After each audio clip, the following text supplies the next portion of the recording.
Okay, so you grow cactus, at least I do. I usually get spider mite outbreaks every year. You're not going to be able to see them, but if I use this 4-power, they've been in these epithoanthas, they're on these turbinicarpus. I've been using this for the last couple months to spot treat it. This kind of works. The only thing is you'd have to spray your plants with this once a week for the rest of your life, and eventually you're going to get tired of doing that. So we're going to use this stuff here, Avid miticide. I bought this from the fly trap store. Usually you have to buy like massive 1-gallon buckets for like hundreds of dollars of this because the marijuana growers like to use this. So if you smoke marijuana, you're probably smoking Avid miticide, but that's neither here nor there. I don't know if that's true or not. I have no idea, but we're going to use it at 1/4 teaspoon per gallon of water. So I have 1/2 teaspoon. So half of this per gallon of water. We're gonna put it in this handy dandy sprayer, and it's in the evening. You don't want to do this during the day in case it's phototoxic. And we're going to spray all these plants. I don't think these don't get mites, but all these densely spined plants, the mites especially like to get into the flowers. So when you do this, you probably want to take precautions. And it's not super easy to work with these things, but okay, so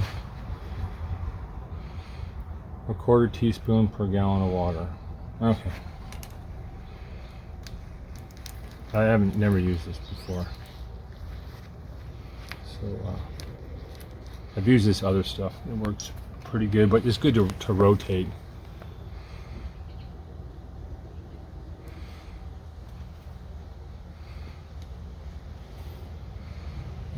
Is that like a half of this thing? Yeah. Yeah, about half. It's about half, huh? Yeah. Okay. Put this down.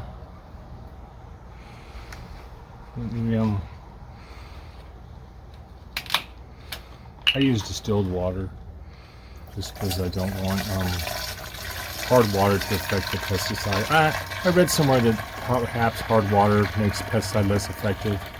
I don't know if that's true or not, but It's possible. I have such a small collection, I can afford to be like extra cautious. Okay, so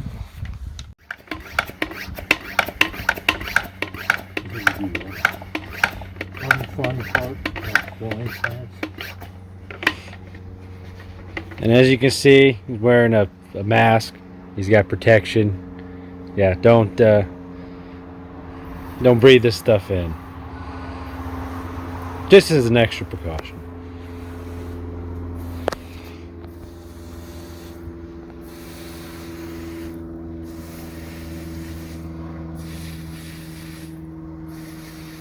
We're just kind of treat them all. I have a gallon, so that's probably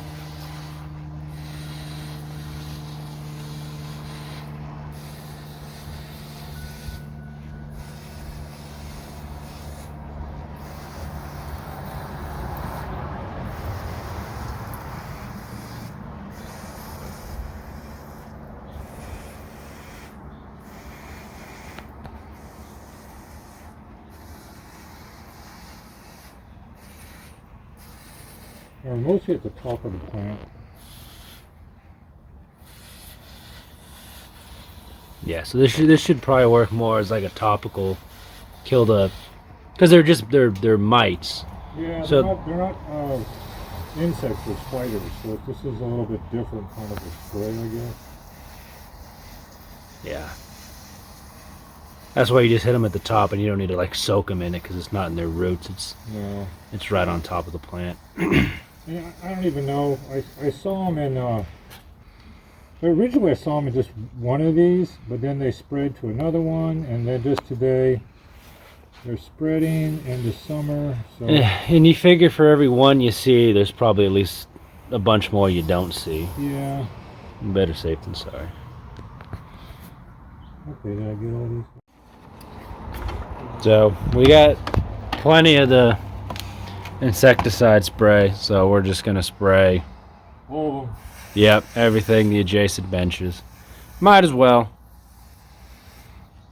It doesn't. I'm not going to store it. No. These guys never get it. It's these little densely spined epithelanthes that seem to get it. In the spring, I have these predatory mites that run around and do a fairly good job, but in the late summer, the predatory mites they go away.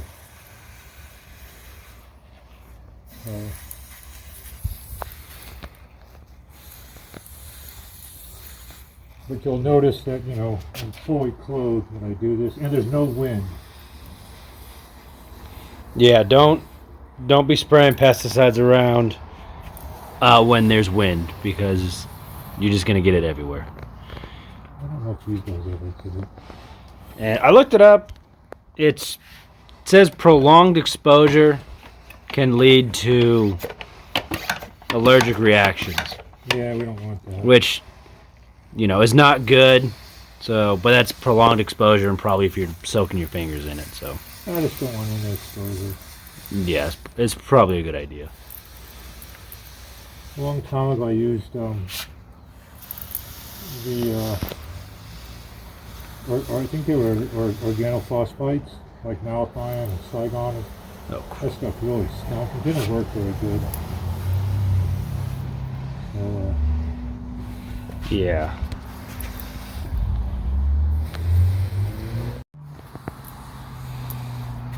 Oh. Yeah, with any pesticide, well, one, it's probably good to look up what it is and know what it's supposed to be used for. That, I think, is the yeah. first advisable thing to do. And then you don't want prolonged exposure. Make sure you have gloves, masks always good, long clothes, and then change afterward. Yeah. Do it in the evening too, Yeah. or on a cloudy day. Yeah, I used to work in plenty of horticulture labs, and whenever they'd come in and do pesticiding, we'd all have to leave for the day, and had to wait, I think, 24 hours before we could enter back in. Okay. But Still have tons of the stuff left.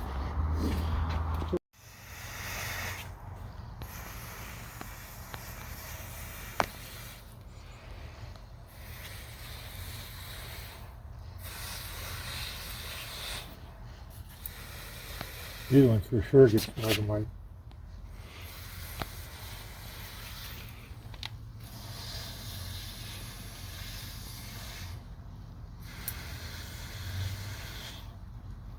These don't get spider mites, so I'm not going to spray them. At least I've never seen it.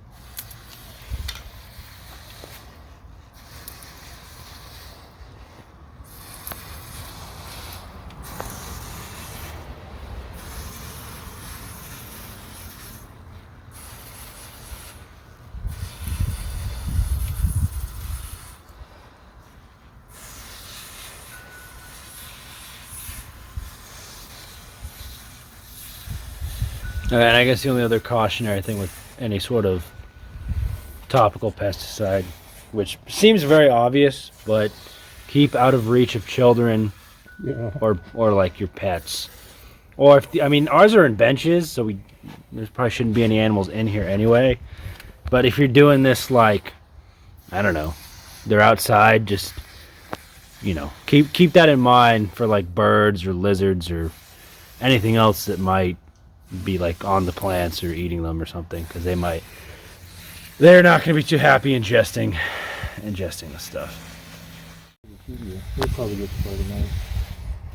Yeah, they must, something about the thick spines must help protect them or something. Yeah, I don't know if these get spider mite or not. Gymnocalycians? They might, I don't, probably not. Who knows?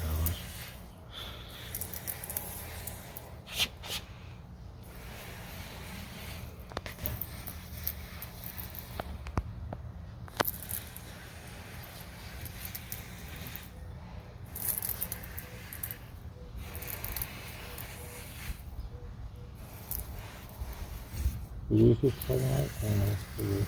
Probably not. Yeah, I only really saw them in that one bench. But You have it, might as well use it. yeah.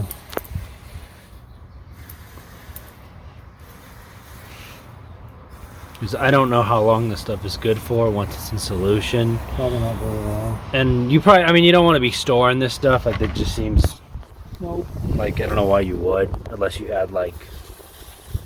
Actually, yeah, I don't know why you would. I would imagine even if you had an industrial greenhouse of any size, you'd just make it fresh. I would think so, yeah.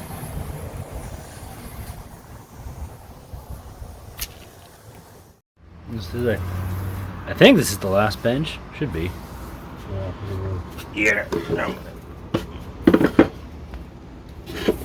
Sit down. Yeah, I'll look on the internet and see if I can find a picture of spider mite, and I'll put it on the screen for the viewers so they can see what it looks like. yeah, you gotta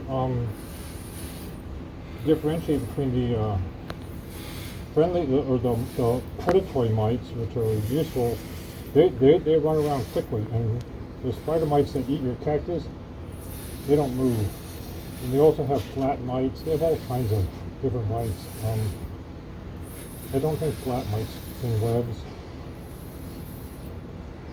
All right, I'll figure out how to do that, but yeah. Yeah, there's spider mites all over here. Yeah. Yeah, I guess here will be predatory mite. They're good. Here will be the bad mites. I'll find pictures on Google somewhere. Yeah, in the springtime we could take pictures of predatory mites. You won't really find them now. Maybe you would. I don't know. Some other stuff I use. Mm-hmm. Root tone with fungicide works good. Can't get it anymore. This stuff I've had for like over 30 years. It's called Kelthane. It's outlawed. Geez. Can't get it anymore. It works great for spider mite. There's even a picture of a spider mite right there. And there's not much left. I don't use much of it. You can see I've had this for like 30 some years. I haven't used it for a long time. This is called Merit. I'm chloropine. It's a nicotine. Works great for root mealybugs, worthless on spider mites. This is what we just used, the Avid. And this is this other stuff that I also used from the fly trap store. And they're pretty cool. They give you little dosages of it. It's some tetrasan miticide. So it also works pretty good. I haven't used it for a while. But these are the things I use, and they all work. Unfortunately, some you can't get anymore. But they have these new ones like this Avid and this stuff that's taking the place of this. This is very dangerous for, not for humans, but for like birds. It's a DDT derivative. So I don't think you can get that anymore. Eventually I might have to give this to like a toxic, one of the, when they have those neighborhood cleanup toxic pesticide things. I just keep it in case I ever get a bunch of mites that I can't kill.